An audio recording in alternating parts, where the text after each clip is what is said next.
itu tidak boleh bertentangan dengan undang-undang.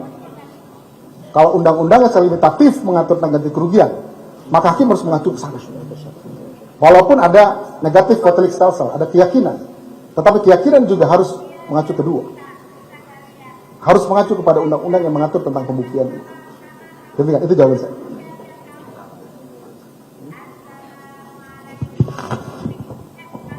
Izin Yang Mulia kami teruskan. Ya, baik, saudara ahli. Ya.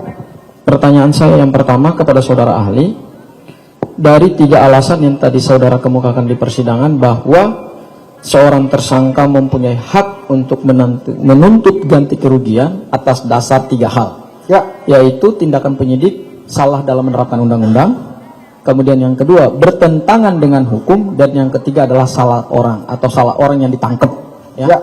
Saya ingin fokus kepada pasal yang tadi dikutip oleh saudara ahli, pasal 105. Karena tadi saudara menyatakan bahwa tuntutan ganti kerugian juga bisa karena salah menerapkan undang-undang. Dan saudara kutip berdasarkan pasal 105, yaitu soal pasal 100 ayat 5. Pasal 100 ayat 5, mohon maaf, pasal 100 ayat 5 ya. Yaitu salah satunya adalah seseorang kemudian ditangkap, alasannya minimal dipanggil 2 kali kemudian tidak hadir ya. Oke. Nah, di dalam permohonan pra peradilan ini pada putusan sebelumnya, yaitu putusan nomor 99 pra pid, menyatakan bahwa penyidik telah salah menerapkan undang-undang. Oke ya. Karena kenapa? Karena pemohon ditangkap karena sebelumnya tidak pernah dipanggil 2 kali dan kemudian selalu hadir dan melaksanakan semua ketentuannya. Apakah dengan adanya putusan pra peradilan yang sebelumnya yang menyatakan bahwa penyidik dalam hal ini adalah termohon telah salah dalam menerapkan undang-undang, sehingga penahanan, penangkapan dan penggeledahan yang dilakukan sebelumnya karena melanggar undang-undang tadi, yaitu tidak pernah dipanggil 2 kali, apakah itu juga bisa menjadi dasar untuk seseorang meminta ganti kerugian seperti yang tadi saudara sampaikan di awal sebelumnya? Terima kasih. Saya jawab.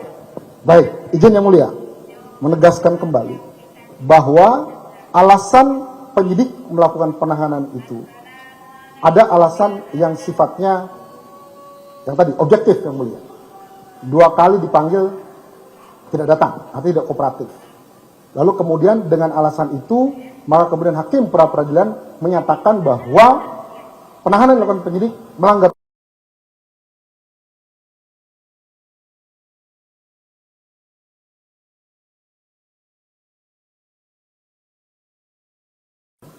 karena putusan pra peradilan itu sudah tidak ada upaya hukum lagi, Yang Mulia.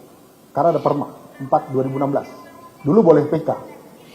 Maka berlaku res judicata pada tata pro habeas. Walaupun dianggaplah benar putusan itu.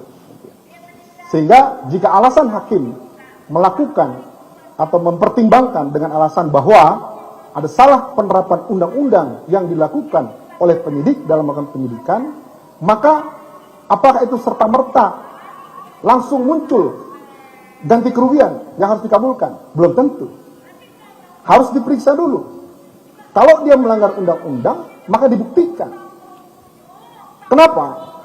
Karena perbuatan melanggar undang-undang itu spesifik dia. Undang-undang mana yang dilanggar? Pasal mana yang dilanggar?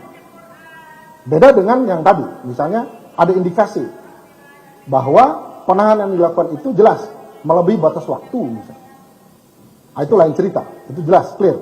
Tetapi sesuatu yang bisa diperdebatkan, maka itu bisa dibuktikan. Apakah itu muncul hak? Belum tentu. Ini pendapat saya. Kita boleh berseberangan untuk hal ini.